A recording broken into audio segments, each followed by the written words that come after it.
Voici Camille Camou. Bravo Camille Camou. Et, On avait Camille Chamou avant. Vous m'avez fait disparaître le H sans que je m'en rende compte. Non mais je préfère Camille Camou. Ma petite Ça va, Camille. Camille Camou? Alors, allons-y. Ah bah écoute, merci. Ça pour du lancement, c'est du lancement. Alors, Quel lancement. Dany, vous venez nous présenter La Clé des Mystères. La Clé des Mystères est une comédie magicale. Hein. Moi, j'aime beaucoup ce terme. Ça me donne envie de comédie romagique, de drame psychomagique. Alors, La Clé des Mystères, donc, c'est... alors, l'histoire, c'est que tous les 100 ans, à minuit, le comte du Bois de Ney renaît dans son château pour retrouver sa fiancée avec qui, bon, il y a des pigeons, des femmes coupées en deux et des disparitions, quoi. Non mais c'est vrai, il est hyper compliqué ce pitch, Dany. Et je dis Dany, mais à la base, vous vous appeliez Hervé Bitoun. Et puis, abracadabra, vous êtes devenu Dany Larry. Yeah. C'est pas le moindre de vos tours. Hein.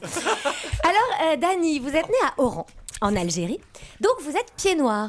Et puis comme par hasard, vous vous installez à Colombey les Deux Églises. Absolument. Du coup, on est quand même en droit de se poser la question, est-ce que c'est vous qui avez fait disparaître De Gaulle? Blague historique, hein. Si vous l'avez pas comprise, vous allez sur Wikipédia. En tout cas, vous avez commencé la magie très jeune, à 8 ans. Bon bah ça devait être très pratique, hein. Hervé, il est où ton bulletin? Tadam, disparu. Mais bon, la contrepartie devait être pénible aussi, hein. Hervé, tu fais réapparaître les clés de la bagnole maintenant?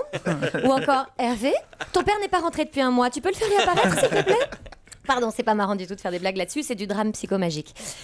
Et puis très très vite, vous arrêtez l'école et vous devenez un grand magicien. Alors vous gagnez le premier prix lors du congrès des magiciens, congrès qu'on appelle aussi congrès UMP.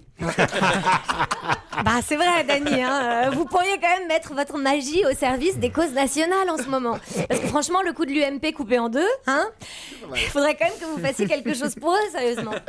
Est-ce qu'en même temps d'ailleurs, vous pourriez faire disparaître la dette? Ce serait super. Et faire réapparaître... Ouais, je sais, c'est dur, il pèse 700 kilos, mais faire réapparaître Depardieu, hein, au nom de ses pères, du fisc et du Saint-ISF. Et puis pendant qu'on y est, est-ce que vous pourriez transformer François Hollande en président? Est-ce que vous pourriez téléporter Marine Le Pen à la Cité des 4000, hein, qu'on se marre un petit peu? Enfin, en tout cas, moi, j'ai googlé hier beaucoup de vos numéros, et je dois avouer qu'autant la femme Boulet, j'ai pas trouvé ça canon.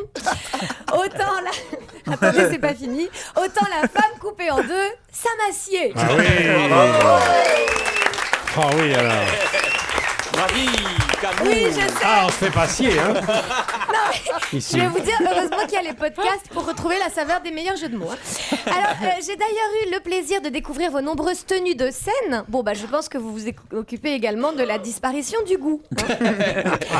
Alors, pardon. Alors, il y a une anecdote que j'adore sur vous. Quand vous avez joué au Japon, les gens n'ont pas applaudi. Vous avez paniqué, pensant que c'était un bide. Oui. Mais en fait, c'est juste que les Japonais respectent trop l'artiste. Et c'est pour ça qu'ils n'applaudissent pas et ne réagissent pas de manière sonore. Mais nous, je vous rassure, c'est pareil. Hein. Il y a souvent beaucoup de Japonais dans le public. Oui. Surtout pour les premières vannes de Mathieu. En tout cas, Dany, vous m'avez donné envie de mélange des genres. Je terminerai donc ma chromagique humoriste musicale par un hommage à votre art rare. Cette fois, j'ai Le monde est un cabaret, toi le maître des illusions. Même au lit, tu fais de l'effet, t'es quand même baguette d'argent. Attention. J'ai regardé tes numéros chez Sébastien. C'est pas ça, c'est pas grave. Et tous tes succès télé de magicien. Je compose en fait. Moi qui te connaissais pas comme une bouffonne, j'ai vu que tu savais tout faire, même une Ford Falcon. Disparu. Elle a disparu. Disparu. Ça me troule. Je t'avais jamais vu.